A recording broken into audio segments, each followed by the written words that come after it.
नाज़िन पानुआकल में सिंधी अदबी संगत पारां सिंधी ॿोली जे महान शाइर शेख अयाज़ जो 98हों जनम ॾींहुं मल्हायो वियो। वधीक तफ़सील ॾिसूं था इनायत भट्टी जी हिन रिपोर्ट में।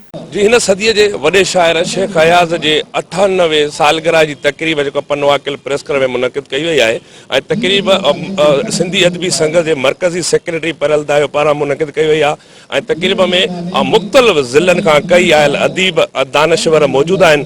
उन हवाले सां असां सां गॾु मौजूदु आहे सिंधी अदबी संघ जे मरकज़ी सेक्रेटरी परियल दायो। उन सां ॻाल्हि ॿोल कंदासीं जेका जो शेख अयाज़ जी जेका तक़रीब मुनक़िद कई वई आहे उनखे उहो कीअं पिया ॾिसनि ऐं शाइर जे हवाले सां उहो छा पिया चवनि। शेख अयाज़ बिटाई सरकार खां पोइ इन जे करे वॾो शाइर आहे त हुन सिंधी शाइरी खे नवां मोड़ ॾिना ऐं उन्हनि शाइरनि मां हुयो जंहिं इनक़लाब जी ॻाल्हि कई, जेके पंहिंजी शाइरी जे रस्ते समाज में तब्दीली आणे छॾींदा आहिनि, इनक़लाब बर्पा करे छॾींदा आहिनि।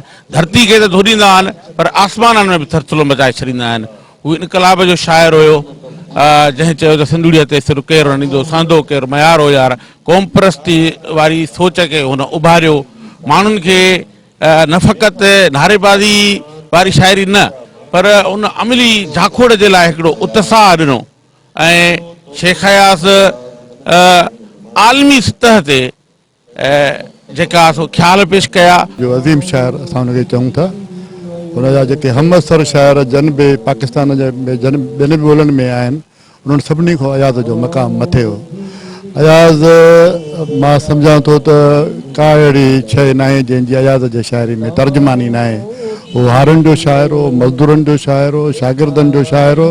हुनजे शाइरी में जेको आहे सो अवाम जी ॻाल्हि आहे, सिंध जी ॻाल्हि आहे। ऐं ॿी ॻाल्हि इहा त पाकिस्तान में सभिनी खां वधीक सिर्फ़ु शाइर हुअण नाते जेके सोहबतूं ऐं तकलीफ़ूं अयाज़ खे मिलियूं ओतिरियूं शायदि कंहिंखे मिलियो हुजनि।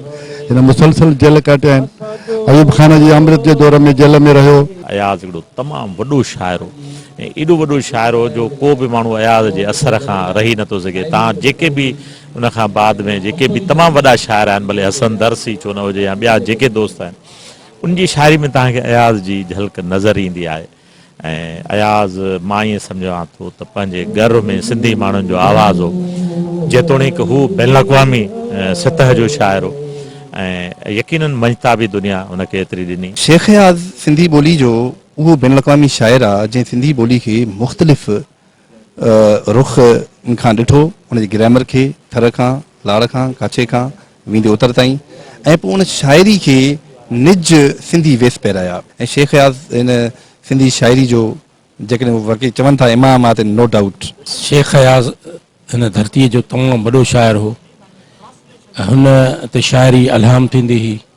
हुनजी शाइरी में पंहिंजे वतन जो दर्द, पंहिंजी ॿोलीअ जो सूर ऐं पंहिंजे अवाम जी जेको सूर आहिनि, तकलीफ़ूं आहिनि, उन में हुन खुली तौर ते हुनजो इज़हार कयो आहे ऐं हिकु वाट बि ॾिनी आहे। केतिरा ई हुनजा नज़म आहिनि ऐं हीअ सिंध कॾहिं बि गुलाम न थींदी, हीअ कल्चर कॾहिं बि तबाह न थींदो, हीअ ॿोली कॾहिं बि तबाह न थींदी जेकॾहिं शेख अयाज़ असां वटि ज़िंदा आहे, हुनजी शाइरी ज़िंदा आहे, हुनजी किताब ज़िंदा आहिनि त असांजी हीअ जेका धरती कॾहिं बि गुलाम न थी। हीअ उहो माण्हू हुयो जंहिं हर सिन्फ़ ते लिखियो, पर हिन जी शाइरी जेका आहे उन वक़्त जी नई टही खे पंहिंजो पाण ॾे छिके ईंदी, कशिश कंदी ऐं उन में को जादू हूंदो हुन जी शाइरी में। उन में रोमांटिक बि हुयो, उन में सियासी शाइरी बि हुई, उन में जागृता जी बि शाइरी हुई, पंहिंजी धरती जी शाइरी हुई। सो हू हुनजो को मटसानी अञा ताईं कोन पैदा थियो आहे शाह खां पोइ।